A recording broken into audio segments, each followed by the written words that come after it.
లాలే లాలి లాలి లాలి లాలే లాలి లో లాలే లాలి లాలి లాలి లాలే లాలి లో లాలే లాలి లో లాలే లాలి లాలి లాలే లాలి లో లాలే లాలి లాలి.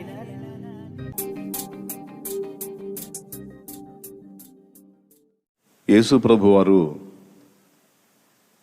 యోహాను సువార్త ముగింపులో సీమోను పేతుడికి ఒక బాధ్యతను అప్పజెప్పాడు.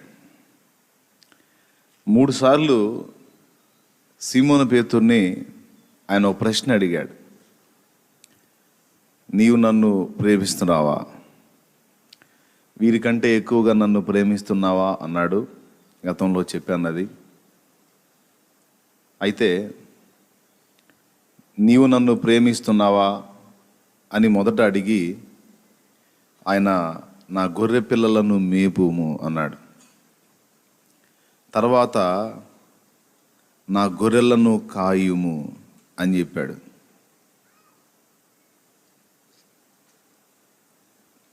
తర్వాత నా గొర్రెలను మేపుము అన్నాడు. ఫస్ట్ నా గొర్రె పిల్లలను మేపుము, నా గొర్రెలను కాయుము, నా గొర్రెలను మేపుము అని 3 సార్లు నువ్వు నన్ను ప్రేమిస్తున్నావా అని అడిగి ఆయన ఈ బాధ్యత సీమోను పేతురుకి అప్పగించాడు. ఒక్కసారి చూస్తారా? యోహాను సువార్త 21వ అధ్యాయము 15వ వచనం నుంచి చకచక చదువుకుందాం. మరలా ఆయన యోహాను కుమారుడు అయిన సీమోను నన్ను ప్రేమించుచున్నావా అని రెండవసారి అతన్ని అడుగగా అతడు అవును ప్రభువా, నేను నిన్ను ప్రేమించుచున్నానని నీవే ఎరుగుదువని ఆయనతో చెప్పెను. 15వ వచనంలో మొదటిసారి అడుగుతాడు,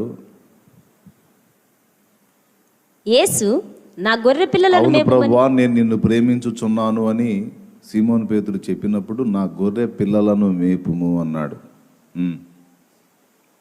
తర్వాత ఇప్పుడు నువ్వు చదువు రెండవది. ఆయన రెండవసారి మరలా అడిగినప్పుడు అవును ప్రభువా, నేను నిన్ను ప్రేమించుచున్నానని నీవే ఎరుగుదువని ఆయనతో చెప్పెను. ఆయన నా గొర్రెలను కాయుమని చెప్పెను. అది మూడవసారి ఆయన యోహాను కుమారుడు అయిన సీమోను నన్ను ప్రేమించుచున్నావా అని అతన్ని అడిగాను. నన్ను ప్రేమించుచున్నావా అని మూడవసారి తన్ను అడిగినందుకు పేతురు వ్యసనపడి, ప్రభువా, నీవు సమస్తమును ఎరిగిన వాడవు, నిన్ను ప్రేమించుచున్నానని నీవే ఎరుగుదు అని ఆయనతో చెప్పెను. యేసు నా గొర్రెలను మేపుము, నీవు యవనుడు. చాలు, నా గొర్రెలను మేపుము. యేసు ప్రభు సీమోను పేతుర్నే ప్రత్యేకంగా టార్గెట్ చేసి అడిగినట్టు మనకు అక్కడ కనపడిద్ది. శిష్యులు చాలామంది ఉన్నారు కదా, వాళ్ళందరిని అడగకుండా సీమోను పేతుర్నే ఎందుకు అడిగాడు? ఓ ప్రశ్న. సీమోను పేతుర్నే స్పెషల్గా దర్శించి నీవు నన్ను ప్రేమిస్తున్నావా అని ముమ్మారు అడిగాడు. మనకి వెంటనే అర్థమయ్యే సంగతి ఏంటంటే, ఉన్నాళ్లలో సీమోను పేతురే 3 సార్లు అబద్ధం ఆడాడు కాబట్టి, ఆయన ఎవరో నాకు తెలియదు, నేను యేసుని ఎరగను అని 3 సార్లు అబద్ధం ఆడాడు కాబట్టి, అబద్ధం ఆడినందుకు మరి పశ్చాత్తాపానికో లేకపోతే దిద్దుబాటుకో మొత్తానికి 3 సార్లు అబద్ధం ఆడాడు కనుక 3 సార్లు ప్రేమిస్తున్నావా అని యేసయ్య అడిగాడు అని సహజంగా చాలామంది అనుకుంటారు. కానీ అది కాదు. కోర్స్ అయితే ఒక ఆలోచన, ఒక తలంపుగా దైవజనులు దాన్ని చెబితే చెప్పొచ్చు, కాదని నేను అనను. కానీ అందులో ఇంకొక ముఖ్యమైన సంగతి ఉంది. మొన్న సేవకుల సదస్సులో నేను అది ప్రస్తావించాను. యేసు ప్రభుని వెంబడించినటువంటి శిష్య బృందంలో 12 శిష్యులైతే 12లో సీమోను పేతురుది ఒక ప్రత్యేకమైన స్థానం. సీమోను పేతురు శిష్యులందరిలోకి ప్రత్యేకింపబడిన వాడు, ఒక మాటలో చెప్పాలంటే యేసయ్య తన తర్వాత బాధ్యతను అప్పగించింది సీమోను పేతురుకే. యేసు ప్రభు శిలువ మీద వేలాడుతున్నప్పుడు శిష్యులలో ఒకడైన యోహాను ఆయనకు సమీపంలో ఉన్నాడు. తన తల్లి బాధ్యతను యోహానుకు అప్పగించాడు. అమ్మా, ఇదిగో నీ కుమారుడు, అలాగే యోహాను ఇదిగో నీ తల్లి అని యోహానుకు తన తల్లి బాధ్యత అప్పచెప్పాడు. కానీ సంఘం బాధ్యత, పరిచర్య బాధ్యత, శిష్యులని, తర్వాత ఏర్పడే శిష్యుల్ని ముందుకు ప్రోత్సహించడానికి దేవుడు ఎన్నుకున్న పాత్ర సీమోను పేతురు. ఎందుకు సీమోను పేతుర్ని దేవుడు ఎంపిక చేసుకున్నాడు అంటే కొన్ని కారణాలు ఉన్నాయి. వాటిల్లో ఒక్కటే చెప్తాను. 12 శిష్యుల్లో ఒకడు యోదాను తీసేస్తే 11 మంది. 11 మందిలో సీమోను పేతుర్ని ఎందుకు ప్రభు స్పెషల్గా లక్ష్య పెట్టాడు అంటే సీమోను పేతురుని ఫస్ట్ తండ్రి లక్ష్య పెట్టి సీమోను పేతుర్ని తండ్రే యేసయ్యకు చూపించాడు. మళ్ళీ చెప్తున్నా, సీమోను పేతురుని పరలోకపు తండ్రే యేసయ్యకు చూపించాడు. మిగిలిన వాళ్ళందరూ కాదు, వాళ్ళందరూ భక్తులే. వాళ్ళందరిలోకి ఇతను ప్రత్యేకింపబడిన వాడు, ఇతన్ని దృష్టించు అని సీమోను పేతుర్ని స్పెషల్గా దేవుడు చూపించాడు తండ్రి. ఎక్కడ చూపించాడు, ఎలా చూపించాడు అనే విషయం మనం తెలుసుకుందాం. మత్తయి సువార్తలోనే ఓసారి యేసు ప్రభు జనులు నన్ను గురించి ఏమనుకొనుచున్నారు అని అడుగుతాడు. ప్రజలు నన్ను గురించి ఏమనుకుంటున్నారు అంటే కొంతమంది ఏలియా అనుకుంటున్నారు, కొంతమంది బాప్తీసం ఇచ్చి యోహాను మృతుల్లో నుండి లేచాడు అనుకుంటున్నారు, కొంతమంది ఆ ప్రవక్త అనుకుంటున్నారని అట్లా శిష్యులు తలో మాట చెప్పారు. వెంటనే యేసయ్య అన్నాడు, సరే జనాల సంగతి పక్కన పెట్టండి, మీరేమనుకుంటున్నారు అన్నాడు. అసలు నన్ను గురించి మీకున్న తలంపు ఏంటి, మీరేమనుకుంటున్నారు అని అడిగాడు. ఆ మాట అడిగినప్పుడు మిగిలిన వాళ్ళు ఎవరూ నోరు తెరవలేదు, కానీ సీమోను పేతురు మాత్రం నీవు దేవుని కుమారుడవైన క్రీస్తు, నీవు మెస్సియావు అన్నాడు. ఆ మాట ఆల్రెడీ మనం ఇప్పుడు వాక్యం చదివి ఉన్నాము గనుక, అనేక పర్యాయాలు దేవుని వాక్యం విన్నాము గనుక మనం యేసయ్యని మెస్సియా అని క్రీస్తు అని ఆల్రెడీ వేల సార్లు పిలుచుకొని ఉన్నాం గనుక మనకు అది పాత మాటే. కానీ అప్పటి వరకు శిష్య బృందంలో ఎవరు పలకని మాట పేతురు పలికాడు. అది అక్కడ స్పెషల్. దోణిలో వాళ్ళు సముద్రం మీద వెళుతున్నప్పుడు గాలి తుఫాను ఈడ్చీడ్చి కొట్టిన వేళ ఆయన దోణి అమరం మీద తల పెట్టుకొని నిద్రపోతున్నాడు. ఏం చేస్తున్నాడు? గాలి తుఫాను రేగి దోణి మీద కొడతా ఉంది. శిష్యులు భయభ్రాంతులకు గురై, బోధకుడా, ప్రభువా, మేము నశిస్తున్నాం, నీకు చింత లేదా అని కేకలు వేస్తే ఆయన లేచి చూసి గాలిని సముద్రమును గద్దించాడు. గాలిని గద్దించాడు, గాలి ఆగిపోయింది. సముద్రాన్ని గద్దించాడు, అది నిమ్మళమైపోయింది. ఈ సన్నివేశం జరిగిన తర్వాత వాళ్ళు సహజంగా ఏమనుకోవాలంటే, అమ్మో ఈయన సామాన్యుడు కాదు, ప్రకృతి మీద అధికారము కలిగిన ప్రభువు దేవుడు అనుకోవాలి. పిలవటం ఏమని పిలిచారు? ప్రభువా, మేము నశించుచున్నాము, నీకు చింత లేదా అని పిలిచారు. వాళ్ళు పిలవటమేమో ప్రభు అని పిలుస్తున్నారు, అంటే ఏలిక, మా మీద నాయకుడా అని పిలుస్తున్నారు. కానీ ఆ కార్యం జరిగిన తర్వాత వాళ్ళు ఏమని సంభాషించుకున్నారో తెలుసా? ఈయన ఎట్టివాడో, ఈయన ఎవరో, ఎట్టివాడో, గాలియు సముద్రమును ఈతనికి లోబడుచున్నవని వాళ్ళు ఆశ్చర్యపోయారు. అంటే అంత సన్నివేశం చూసినా కూడా ఆయన ఎవరో వాళ్ళకి అర్థం కాల, ఆయన ఎట్టివాడో వాళ్ళకి అర్థం కాల. ఓకే, కానీ సీమోను పేతురు మిగిలిన శిష్యులు అందరూ కలిసి ఉన్నప్పుడు ఇప్పుడు ఈ 2 సన్నివేశాలు చూపించాలా, లేకపోతే మాకు తెలుసులే అన్న అంటారా? ఇంక అది కూడా చూపించాల్సి వస్తే మరీ దరిద్రం, మరీ దారుణంగా ఉన్నట్టు మీరు బైబిల్ స్టడీలో. అర్థమైందా? నేను చెప్పగానే అక్కడికి వెళ్ళిపోవాలి మీ దృష్టి. ఎక్కడికి వెళ్ళిపోవాలి?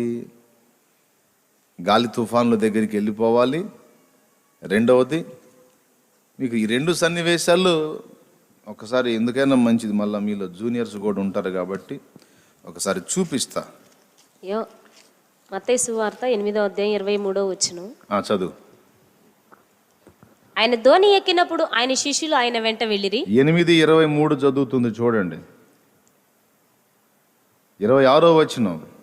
అందుకు ఆయన, అల్ప విశ్వాసులారా, ఎందుకు భయపడుచున్నారని వారితో చెప్పి లేచి గాలిని సముద్రమును గద్దింపగా మిక్కిలి నిమ్మళమాయెను. ఆ మనుషులు ఆశ్చర్యపడి, ఈయన ఎట్టివాడో, ఈయనకు గాలియు సముద్రమును లోబడుచున్నవని చెప్పుకొనిరి. ఓకేనా? రైట్. ఇప్పుడు 2 పేజీలు తిప్పండి. 16వ అధ్యాయం 15వ వచనం. చదువు. 16వ అధ్యాయము 15వ వచనం. అందుకైన మీరైతే నేను ఎవరినని చెప్పుకొనుచున్నారని వారిని అడిగాను. అందుకు సీమోను పేతురు, నీవు సజీవుడు దేవుని కుమారుడువైన క్రీస్తువని చెప్పెను. అందుకు యేసు, సీమోను బరియోనా. చాలు, తర్వాత చదువుదు గాని పాయింట్ జాగ్రత్తగా వినండి. ఈరోజు బోల్డ్ అంతా చెప్పుకోవాలి మీకు, మీరు మనస్ఫూర్తిగా వినాలి. ఒకళ్ళ మొక్కలు ఒకళ్ళు చూసుకోండి. ఏమైంది?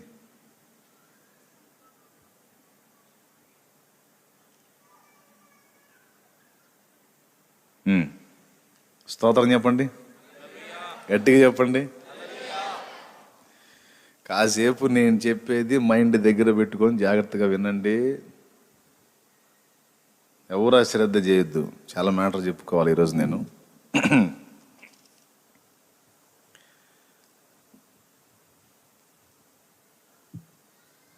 అక్కడేమో 8లో మనం ఒక సన్నివేశం చూసాం, 16లో ఒక సన్నివేశం చూసాం. కరెక్ట్గా 8 అధ్యాయాల తర్వాత. ఓకే, అక్కడేమో ఈయన ఎట్టివాడో అన్న ప్రశ్న వచ్చింది. ఇక్కడేమో ఆయన ఎవరో వచ్చింది జవాబు. నేను ఎవరినని అనుకుంటున్నారు అని అడిగాడు. ఈ రకరకాలుగా చెప్పారు. సరే, సీమోను పేతురు ముందుకు వచ్చాడు. తర్వాత ప్రభు అన్నాడు, మీరేమనుకుంటున్నారు నా గురించి అంటే, నువ్వు దేవుని కుమారుడవైన క్రీస్తువు, మెస్సియావు అన్నాడు. వెంటనే యేసయ్య ఎలా స్పందించాడంటే, సీమోన్ బర్యోనా, నీవు ధన్యుడవు, పరలోకమందున్న నా తండ్రి నీకు బయలుపరచనే గాని రక్త మాంసములు లేదా మరి ఇంకొకటేదో ఇంకోటేదో నీకు నరులు నీకు బయలుపరచలేదు అన్నాడు. కింద పుట్టినోట్లో రక్త మాంసములు నీకు బయలుపరచలేదు అంటాడు. బాగా వినండి. ఒక మెరుపు మెరిసినట్టు అనిపించింది యేసయ్యకు సీమోన్ దగ్గర. ఎందుకంటే ఉన్న వాళ్ళల్లో సెకండ్ లీడింగ్లో ఎవడు పనికి వస్తాడు అన్న ప్రశ్నకి తండ్రి అయిన దేవుడు ఆన్సర్ చూపించాడు, ఇదిగో ఇతడు అని. అక్కడి నుంచి మీరు గమనించండి, మిగిలిన వాళ్ళు ఎవరి విషయంలో అనలేదు, పరలోక రాజ్యపు తాళపు చెవులు నీకు ఇచ్చేదని అన్నాడు. చూడండి ఒకసారి కింద చూడండి, 19వ వచనం చూడండి. పరలోక రాజ్యం యొక్క తాళపు చెవులు నీకు ఇచ్చేదను, నీవు భూలోకమందు దేన్ని బంధించువుదువో అది పరలోకమందును బంధింపబడును, భూలోకమందు దేన్ని విప్పుదువో అది పరలోకమందును విప్పబడునని అతనితో చెప్పెను. దేవునికి స్తోత్రం కలుగును గాక. మరియు నీవు పేతురువు, ఈ బండ మీద నా సంఘమును కట్టుదును, పాతాళలోక ద్వారములు దాని ఎదుట నిలువ నేరవు అని నీకు పరలోక రాజ్యపు తాళపు చెవులు ఇస్తాను. నీవు భూలోకంలో దేన్ని బంధిస్తావో అది పరలోకంలో బంధింపబడిద్ది, భూలోకంలో దేన్ని విప్పుతావో అది పరలోకంలో విప్పబడిద్ది అని చెప్పాడు. పలికింది ఒక్క మాటే, ఇన్ని డిగ్రీలా. వరుసగా అసలు ఏమేమన్నాడో యేసయ్య సీమోను చూద్దాం. నీవు ధన్యుడవు అన్నాడు. నంబర్ 1 ఏమన్నాడు? నీవు ధన్యుడవు అన్నాడు. రెండోది ఏమన్నాడు? నేను బండనైతే నీవు రాయివి. మొదటి కొరింథీ పత్రిక 10వ అధ్యాయం 5వ వచనం. ఆ బండ క్రీస్తే. ఆ బండ క్రీస్తే. బండ పెద్దది, బండను ముక్కలు చేస్తే వచ్చేది చిన్న రాయి. బండ ముక్కలైతేనే రాయి అవుతుంది. రాయి స్పెషల్ గాను, బండ స్పెషల్ కాదు. బండ బ్రద్దలై ఒక రాళ్ళుగా అవుతుంది. అంతేనా? ఇప్పుడు మనం కంకర రాళ్ళు అంటాం. క్రషర్ దగ్గరికి పోతే ఇంటికి స్లాబ్ వేయాలన్నా, పిల్లర్స్కి పోయాలన్నా కంకర రాళ్ళు తెచ్చుకుంటాం. ఈ కంకర రాళ్ళు పుట్టటమే చిన్న చిన్న రాళ్ళుగా పుట్టినాయా, లేకపోతే పెద్ద బండల్ని బ్రద్దలు చేసి క్రషర్లు చేసి చిన్న చిన్న రాళ్ళుగా మారుస్తారా? స్తోత్రం చెప్పండి, గట్టిగా చెప్పండి, జాగ్రత్తగా వినాలి. ఈ రాయి బండలోనిదే. ఆ బండ క్రీస్తే అన్నాడు మొదటి కొరింథీ 10:5. ఇక్కడ యేసయ్య పేతురుతో ఒక మాట ఉంటున్నాడు, నేను బండనైతే నీవు రాయివి. అంటే నా అంతటి వాడవు కాకపోయినా నాలో ఒక భాగమై ఉన్నావు. క్రమక్రమంగా నా అంతస్తుకు వస్తావు. నువ్వేం చింతపడాల్సిన అవసరం లేదు. మొత్తానికి నువ్వైతే రాయివి, నీవు రాయివి అన్నాడు. అంటే నాతో లింక్ అయి ఉన్నావు, నాలాగే స్పెషల్గా ఏర్పరచబడి ఉన్నావు అని ఆయనను ప్రశంసించి నీవు ధన్యుడవు అన్నాడు. ఫస్ట్ రౌండ్ చేయండి, మీరు అందరూ ధన్యులు అనలా. సీమోన్ బర్యోనా నీవు ధన్యుడవు అని. రెండోది ఏం చెప్పాడు? నీవు రాయివి. నేను బండనైతే నీవు రాయివి. 2. మూడోది ఏమన్నాడు? పరలోక రాజ్యపు తాళపు చెవులు నీకిస్తాను. తాళపు చెవి అంటే అధికారం. అధికారం నీది అన్నాడు. స్తోత్రం చెప్పండి. 3. 4వది ఏమన్నాడు? నువ్వు దేన్ని విప్పుతావో నేను విప్పుతాను, నువ్వు దేన్ని మూసేస్తావో నేను దాన్ని బంధించేస్తాను అన్నాడు. ఓకే, ఆ ఒక్క మాటతో 4 ఆశీర్వాదాలు కొమ్మరిచ్చి పెట్టాడండి.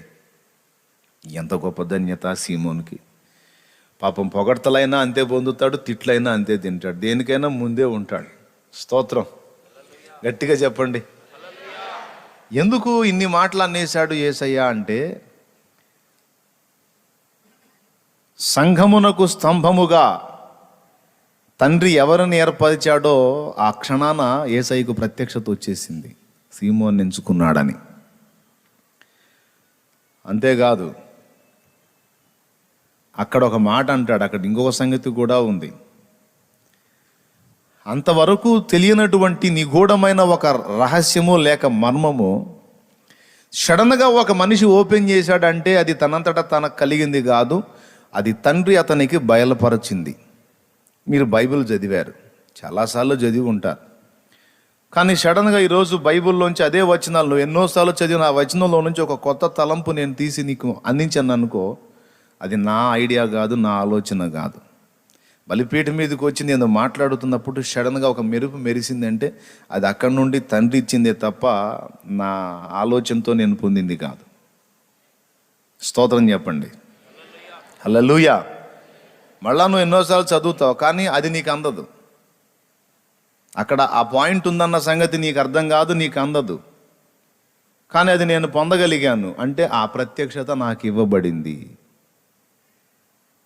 ఎవరు పొందితే వాళ్ళకి ఆ ప్రత్యక్షత అంటే తండ్రి. ప్రత్యక్షత అంటే తండ్రి చేత బయల్పరచబడుట. ప్రత్యక్షత అంటే రాసుకో, నిర్వచనం రాసుకో. ప్రత్యక్షత అంటే తండ్రి చేత బయల్పరచబడుట, రహస్యాలన్నీ ఓపెన్ చేయబడతాయి అన్నమాట. ఇవన్నీ అర్థం కావు అనుకోవద్దు, తప్పకుండా పాయింట్లోకి వస్తాం, మీకు ఈజీగా అర్థమయ్యేటట్టు చెప్తా, హింస అనుకోవాకండి. ఈ విధంగా తండ్రి చేత బయలుపాటు పొందినటువంటి వ్యక్తి ఎవరైతే ఉన్నారో అతడు ధన్యుడు. వినండి, అతడు అధికారం పొందుతాడు, అతడు రాయి, అతడు దేని విప్పుతాడో అది విప్పబడుతుంది, అతడు దేన్ని మోస్తాడో అది ముయ్యబడుతుంది. ఈ 4 జరగాలంటే అతడు ప్రత్యక్షత అనేది పొందినవాడై ఉండాలి. అర్థమైందా? అంటే తండ్రి చేత బయలుపరచబడిన అనుభవం కలిగిన వాడై ఉండాలి. అలా తండ్రి చేత బయలుపరచబడుట అనే దానిని యేసయ్య బండ అన్నాడు. ఈ బండ మీద నా సంఘమును కట్టుదును అంటే కొంతమంది ఏమనుకున్నారంటే పేతురు అంటే రాయి కదా, పేతురు మీద సంఘాన్ని కడతాను అన్నాడు యేసయ్య అని అనుకుంటారు. పేతురు బండ కాదు, రాయి. యేసయ్య కడతానంది బండ మీద. బండ అంటే రెండు అర్థాలు ఉన్నాయి. ఒకటి ఇశ్రాయేలును వెంబడించిన బండ, ఆ బండ క్రీస్తే అన్నాడు 1 కొరింథీ 10:5. రెండవది బండ అని చెప్పడానికి మరొకటి ఏమిటంటే ప్రత్యక్షత. అర్థమైందా? ప్రత్యక్షత. ఇప్పుడు ఉదాహరణకి భారతదేశ ప్రజలకి సువార్త చెప్పాలంటే ఎలా వాళ్ళకు సువార్త చెప్పాలి? నీది వేరే మతం, విదేశీ మతం, మత ప్రచారం, పరాయి మతం, అన్య మతం అని వాళ్ళంతా నినాదాలు లేవదీసి ఈ అన్య మతం, పరాయి మతం, విదేశీ మతం మాకొద్దు, మాకు చెప్పవాకండి నీ అన్య మతాన్ని అని నినదించి అడ్డగించారు అనుకుందాం. సరే, గవర్నమెంట్ కూడా చట్టం చేసింది అన్యమత ప్రచారం చేయకూడదు అని.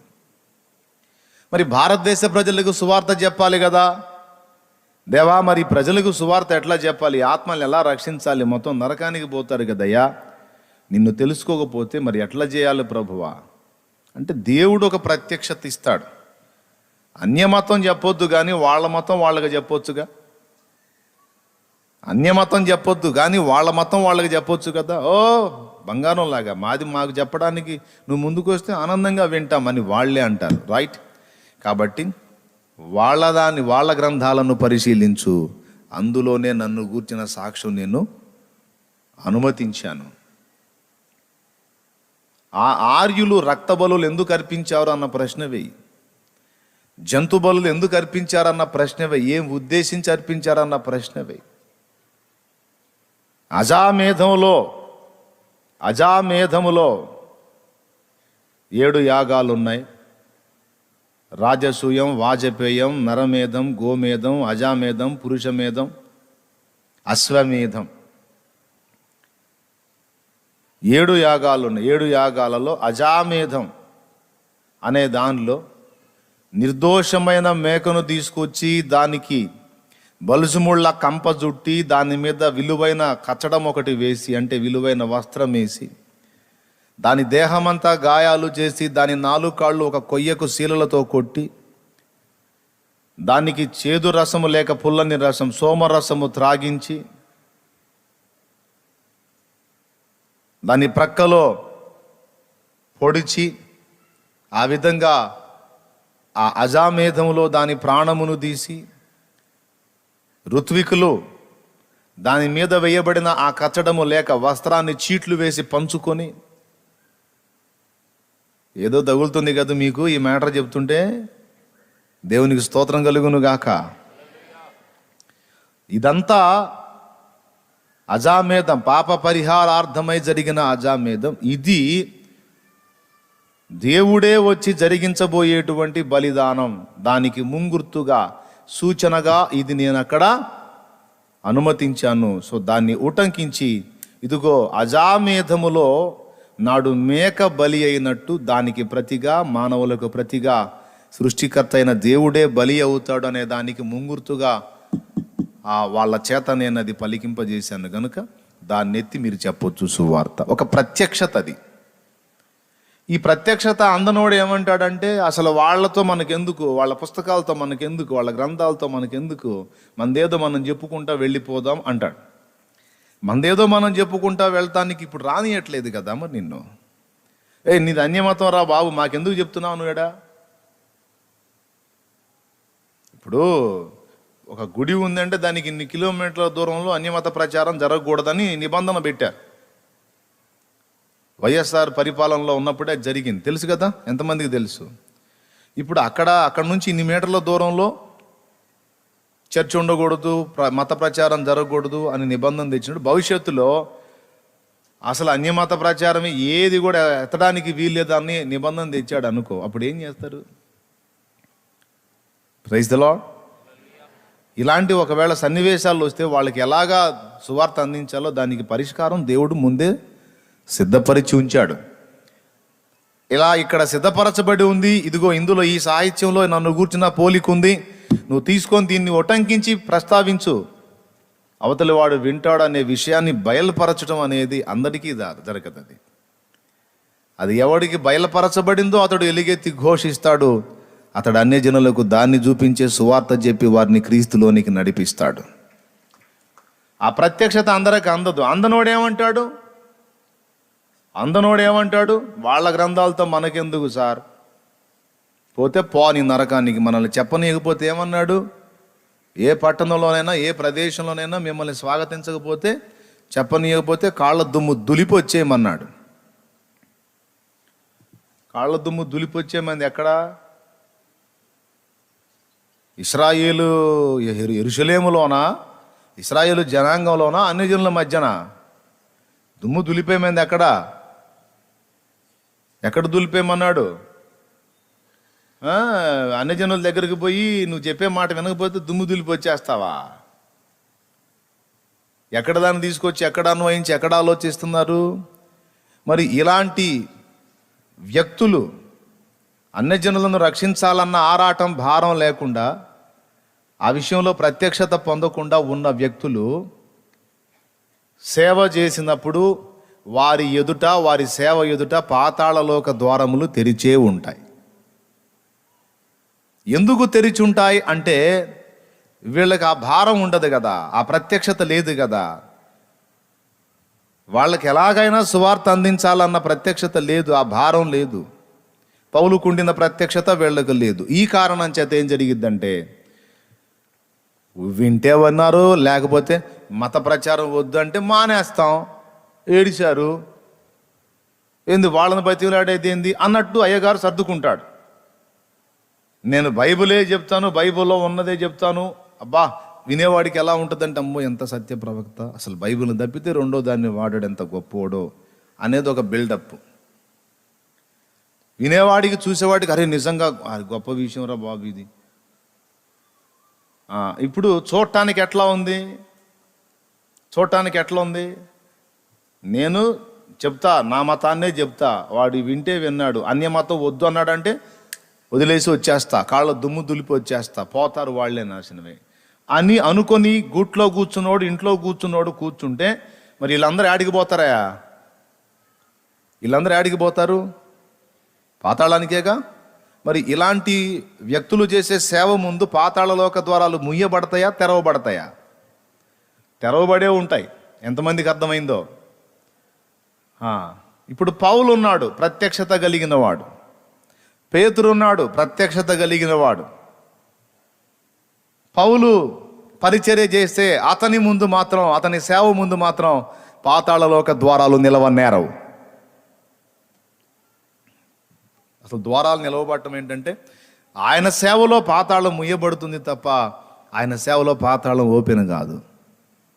ఎందుకు చెప్పండి? ఏ విధము చేతనైనా తనకు అవకాశం ఉన్న ప్రతి ఘట్టంలో, ప్రతి సందర్భంలో, ప్రతి స్థలంలో తప్పకుండా తనకున్న అవకాశాలను వినియోగించుకొని సువార్త చెప్పి తీరుతాడు, అన్యజనుల్ని దేవుని వైపు ఆకర్షించి తీరుతాడు. ఎందుకంటే ప్రత్యక్షత కలిగిన వాడు ఏదెన్సు ప్రాంతానికి పోయాడు. ఏదెన్సులో బహు విగ్రహారాధన ఉంది. ఆత్మ పరితాపం పట్టలేకపోయాడు. వీళ్ళు చాలా భక్తిపరులు కానీ సత్యం తెలియకున్నారు, వీళ్ళకి సత్యం చెప్పాలని ప్రియులారా పరిశుద్ధ గ్రంథమైన బైబిల్ ఇలాగూ చెప్పుచున్నదని మొదలుపెట్టలా. తిరిగాడు, వాళ్ళ దేవాలయాలన్నీ తిరిగాడు, విగ్రహాలన్నీ చూశాడు. ఎక్కడన్నా నాకు ఏదన్నా అవకాశం దొరికిద్దేమో దాన్ని ఆధారం చేసుకొని వీళ్ళకి క్రీస్తును పరిచయం చేయాలి అని తిరిగాడు. తళుక్కున మెరుపు మెరిసింది, దేవుడే మెరిపించాడు. తెలియబడని దేవునికని ఒక వ్రాయబడిన బలిపీఠం ఒకటి కట్టబడి ఉన్నది అక్కడ. ఆ తిరుగుతూ ఉన్నప్పుడు దాని గురించి వాకబు చేశాడు. ఇది ఎందుకు కట్టారు, ఏంటి, వాట్ ఈజ్ వాట్ అని దాని మీద ఒక స్టోరీ చెప్పారు వాళ్ళు. ఆహా దేవా నీకు వందనాలు, ఏదెన్సులో నేను నిన్ను ప్రకటించి ఇక్కడున్న అన్యజనుల్ని నీ వైపు త్రిప్పునట్లు నాకు మార్గం సరాల పరిచితివా, ఇక్కడే ఒక అవకాశం ఇచ్చితివా తండ్రి అని సంతోషించి అప్పుడు వెళ్ళి అరేయోపగు మధ్య నిలిచి, ఏదెన్సు వారలారా మీరు అతి దేవతా భక్తి గలవారని నాకు తోచుచున్నది, నాకు కనిపిస్తుంది. మీరు ఎంత భక్తులో అని వాళ్ళని ప్రశంసించి, ఆ తరువాత నేను మీ దేవతా ప్రతిమలను చూచుచూ సంచరించుచుండగా తెలియబడని దేవునికి అని వ్రాయబడిన బలిపీఠం ఒకటి నాకు కనబడెను.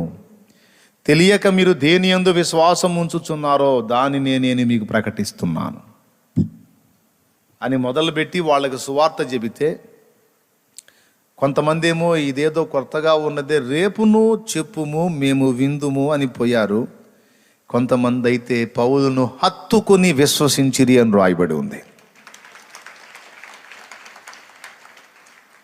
ఒక్కరు చిక్కినా చాలు, ఒక్క ఆత్మ అక్కడ క్యాచ్ అయినా చాలు, ఆ ఒక్కరిని బలపరిచి ఆ సమాజం మొత్తాన్ని రక్షించడానికి ఆ వ్యక్తిని అప్పచెప్పి వెళతాడు పౌలు.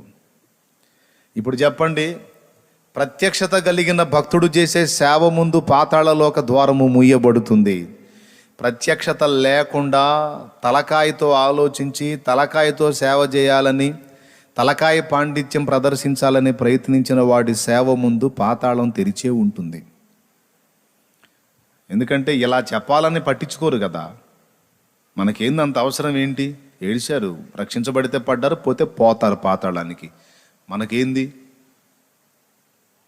సవతి తల్లి అన్నం పెట్టినట్టు, తింటే తింటాడు, లేకపోతే సస్తాడు, సస్తే దరిద్రం పోయిద్ది నాకు అన్నట్టు.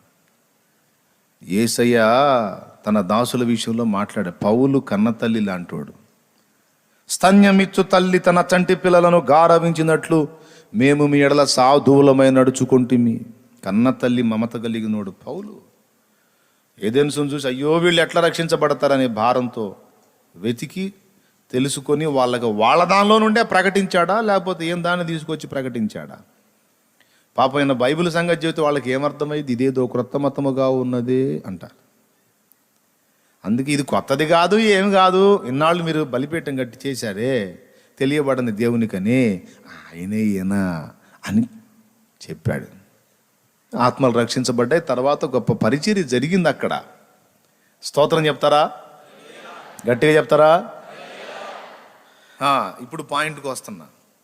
సీమోను పేతురు విషయంలో ఇదే జరిగింది. ప్రత్యక్షత అంటే ఇది దేవుని చేత బయలుపరచబడిన అనుభవం. ఆ ప్రత్యక్షత పొందిన దైవజనుడు ఎక్కడ సేవ చేస్తాడో అలాంటి వ్యక్తులు, స్త్రీలైనా పురుషులైనా ఎక్కడ ఉంటారో వాళ్లకు ఏమేమి ఇవ్వబడతాయంటే, మొదట వారు ధన్యులు, రెండవది వారు రాయి, మూడవది ఏం జరిగిద్ది? మూడవది ఏం జరిగిద్ది? వాళ్ళు దేన్ని విప్పుతారో అది విప్పబడిద్ది, దేన్ని మూసేస్తారో అది ముయ్యబడిద్ది. ఎందుకంటే ప్రత్యక్షత కలిగిన వారికే అధికారం ఇవ్వబడింది. అందరికీ సాధ్యం కాదు. ఇదిగో పరలోకపు రాజ్యపు తాళపు చెవులు నీకు ఇస్తున్నాను అన్నాడు. ఎవరికి ఇచ్చాడు? ప్రత్యక్షత పొందినవాడు. కాబట్టి ఇప్పుడు అక్కడున్న బ్యాచ్లో నెంబర్ 1 ఎవరు వచ్చారు? ప్రత్యక్షత కలిగిన వాళ్ళల్లో. అది మీరు అక్కడ నుంచి గమనించండి మీరు సీమోను పేతురుని. లూకాసు వార్త 22వ అధ్యాయంలో యేసు ప్రభు సీమోను పేతురుతో ఏమన్నాడు చూడండి ఒక్కసారి. లూకాసు వార్త 22వ అధ్యాయము 31వ వచనం. సీమోను, సీమోను, ఇదిగో సాతాను మిమ్మను పట్టి గోధుమల వల్లే జల్లించుటకు మిమ్మను కోరుకొనిను గాని నీ నమ్మిక తప్పిపోకుండానట్లు. అదిగదిగో జాగ్రత్తగా చదవాలి ఆ మాట. మీ నమ్మిక అన్నాడా, నీ నమ్మిక అన్నాడా? నీ నమ్మిక తప్పిపోకుండానట్లు నేను నీ కొరకు, ఆ నీని నొక్కాలి. నీ నమ్మిక తప్పిపోకుండానట్లు నేను నీ కొరకు వేడుకుంటుని. నీ మనస్సు తిరిగిన తరువాత, మళ్ళా నీ మనస్సు తిరిగిన తరువాత నీ సహోదరులను స్థిరపరచుమని చెప్పాను. అద్దుగా బాధ్యత ఎవరికి చెప్పాడో చూడండి. సహోదరులను స్థిరపరిచే బాధ్యత ఎవరికి అప్పచెప్పాడు? సీమోను పేతురుకే అప్పచెప్పాడు. యేసయ్య శోధనలో పడిపోకుండా ఎవరి కొరకు వేడుకున్నాడు? సీమోను కొరకే. ఎవరి మనసు తిరిగిన తరువాత సహోదరులను బలపరచమన్నాడు? యేసయ్య ఎవరి కొరకు వేడుకున్నాడు? సీమోను కొరకే. ఇప్పుడు చెప్పండి, ఎందుకు మిగిలిన వాళ్ళందరి గురించి ఆలోచించకుండా ఆ ఒక్కడినే ఎంచుకున్నాడు? అంటే అతను వేరు. యేసు ప్రభు నీళ్ల మీద నడుస్తూ ఉన్నప్పుడు దోనిలో చాలామంది ఉన్నారు, కానీ ఎవడు సాహసం చేయలే, సీమోను మాత్రమే సాహసం చేశాడు. స్పీడ్ అనమాట. స్పీడే కాదు, ప్రత్యక్షత కలిగినోడు, ఏర్పాట్లో ఉన్నోడు. ఎక్కడైనా నోరు తెరిచేది సీమోనే. రూపాంతర కొండ మీద యేసయ్య వస్త్రాలు తెల్లగా హిమం వలె మారిపోయి మహిమ పొందినప్పుడు, తండ్రి చేత మహిమ పరచబడ్డప్పుడు, ఏలియా ఒక ప్రక్క, మోషే ఒక ప్రక్క కూర్చొని ఆయనతో నిర్గమమును గురించి మాట్లాడుతున్న సన్నివేశాన్ని యోహాను, యాకోబు, కేఫా ముగ్గురు చూశారు. కానీ ముగ్గురు చూసిన నోరెవరు తెరిచారు? సీమోను పేతురే. ప్రభువా, మనం ఇక్కడ ఉండుట మంచిది, కిందకి బావద్దు ప్రభా, పాడు లోకం, పాపిష్టి లోకం మనకొద్దయ్యా, ఇక్కడ బాగుంది. మోషే ఉన్నాడు, ఏలియా ఉన్నాడు, నువ్వు కూడా ఉన్నావు, నువ్వు భలే బాగున్నావు ప్రభా, అమ్మో నువ్వు దగదగా మెరిసిపోతున్నావు ప్రభా, ఇదేదో బాగుంది ప్రభా, మనం ఎక్కడే ఉందాం. నీకు ఒకటియు, మోషేకు ఒకటియు, ఏలియాకు ఒకటియు పర్ణశాలలు. ఏమన్నాడు ఒకసారి చదువుతారా? మార్కు సువార్త 9లో ఉంటుంది, మత్తయి సువార్తలో కూడా ఉంటుంది. మార్కు సువార్త 9వ అధ్యాయము తీశారా? అది చూడండి. 9వ అధ్యాయము 5వ వచనం చదువు. బోధకుడా, మనం ఇక్కడ ఉండుట మంచిది, మేము నీకు ఒకటియు, మోషేకు ఒకటియు, ఏలియాకు ఒకటియు 3 పర్ణశాలలు కట్టుదామని చెప్పాను. Praise the lord. ఎవరు మాట్లాడారు ఈ మాట? యోహానా, యాకోబా? నో, పేతురే మాట్లాడాడు. ఎక్కడైనా నోరు తెరిచేది పేతురే. ఇక మీకు ఫైనల్ చెప్పాలంటే ఫస్ట్ మూలవాక్యం చదివించానే, యోహాను సువార్త 21వ అధ్యాయంలో యేసయ్య వాళ్ళకు కనబడ్డాడు, మాట్లాడాడు, అదృశ్యమైపోయాడు. అది 2 సార్లు జరిగింది. తర్వాత ఇక కొద్ది రోజులు ఆయన కనబడకపోయేసరికి మిగిలిన వాళ్ళంతా సీమోనికి వెళ్ళి చూస్తున్నారు. సీమోనేమో వలలు సరి చేసుకుంటున్నాడు, వలలు బాగు చేసుకుంటున్నాడు. ఏంది సీమోను వలలు బాగు చేస్తున్నావు? ఏంటంటే నేను చేపలు పట్టపోవుదును అన్నాడు. ఇక నువ్వే చేపలు పట్టపోతే ఇక మేమేం చేస్తాం, మేమేమి మిడతలు పడతామా, మేము కూడా చేపలే పడతాం పదా అని మిగిలిన వాళ్ళంతా పేతురు వెంటే వెళ్ళినట్టుంది. అంతేగాని యోహాను, బుద్ధి ఉందా లేదా, నువ్వు చేపలు పడతానంటే మనం ఆత్మల్ని బట్టే జాదర్లమైతే అని యోహానలా, యాకోబన్లా, అంద్రేయన్లా, ఫిలిపన్లా, నతనీయలన్లా, బర్తిలోమయన్లా, ఎవరన్లా. పేతురు అన్నాడు, పేతురుతో పడి మొత్తం వెళ్ళారు. సో యేసయ్య గుర్తుపట్టాడు ఏంటంటే ప్రత్యక్షత సీమోనికే ఉంది, ఈ ఉన్న బ్యాచ్ మొత్తం కూడా సీమోనికే ట్యూన్ అయి ఉంది. స్తోత్రం, హల్లెలూయా.